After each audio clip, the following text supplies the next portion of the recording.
हरितालिका तीज हिंदू धर्म का सबसे बड़ा व्रत माना जाता है। महिलाएं अपने पति की लंबी उम्र के लिए निर्जला और निराहार रहकर ये व्रत करती हैं। वहीं कुंवारी लड़कियों के लिए भी ये व्रत बड़ा खास माना गया है। ऐसा है, पूरा दिन भूखे प्यासे रहकर महिलाएं व्रत जग्गा भी करती हैं। तो चलिए आज हम आपको बताते हैं इस पावन व्रत के कुछ नियम और पूजन विधि के बारे में।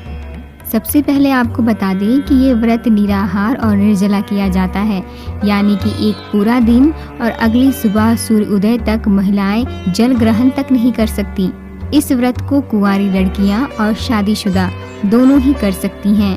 ऐसा माना जाता है कि इस व्रत को जब भी कोई लड़की या महिला एक बार शुरू कर देती है तो हर साल उसे पूरे नियम के साथ इस व्रत को रखना पड़ता है, यानी कि आप इस व्रत को बीच में नहीं छोड़ सकती।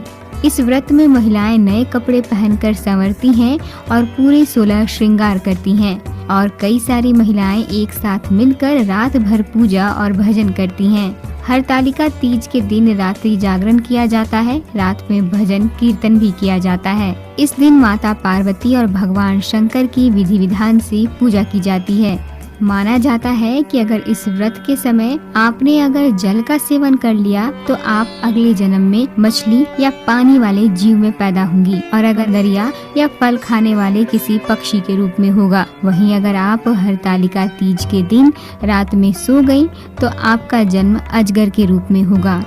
इसलिए इस दिन औरतें भूखे प्यासे रहकर रात भर भगवान शिव और माता पार्वती की आराधना करती हैं। आइए अब जानते हैं कि हरतालिका तीज की पूजन विधि क्या है। हरतालिका तीज प्रदोष काल में किया जाता है। सूर्यास्त के बाद के 3 मुहूर्त को प्रदोष काल कहा जाता है, यानी कि यह दिन और रात के मिलन का समय होता है। हरतालिका तीज में पूजन के लिए काली मिट्टी से भगवान शिव, माता पार्वती और भगवान गणेश की प्रतिमा बनाई जाती है। उसके बाद फुलेरा बनाकर उसे सजाया जाता है। इसके बाद अंदर चौकी रखकर उस पर रंगोली बनाई जाती है। इस रंगोली के ऊपर केले के पत्ते रखकर इस पर शिव पार्वती की प्रतिमा रखी जाती है। इसके बाद कलश की हल्दी और कुमकुम से पूजा की जाती है।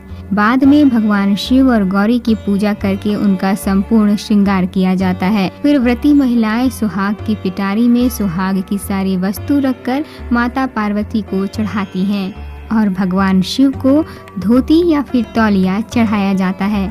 उसके बाद हरितालिका तीज की कथा पढ़ी जाती है और भगवान शिव, पार्वती और गणेश की आरती की जाती है। पूजा के बाद भगवान की परिक्रमा भी की जाती है। इस प्रकार पूजन के बाद व्रती महिलाएं कथा सुनती हैं और रात भर जागरण करती हैं। सुबह नहा धोकर औरतें माता पार्वती पर सिंदूर चढ़ाती हैं। उसके बाद हलवे और ककड़ी का भोग लगाकर महिलाएं अपना व्रत तोड़ती हैं। तो ये है हरितालिका पूजा से जुड़ी कुछ खास नियम और उसकी विधि। उम्मीद है आपको पसंद आई होगी। ऐसी ही जानकारी के लिए जुड़े रहिए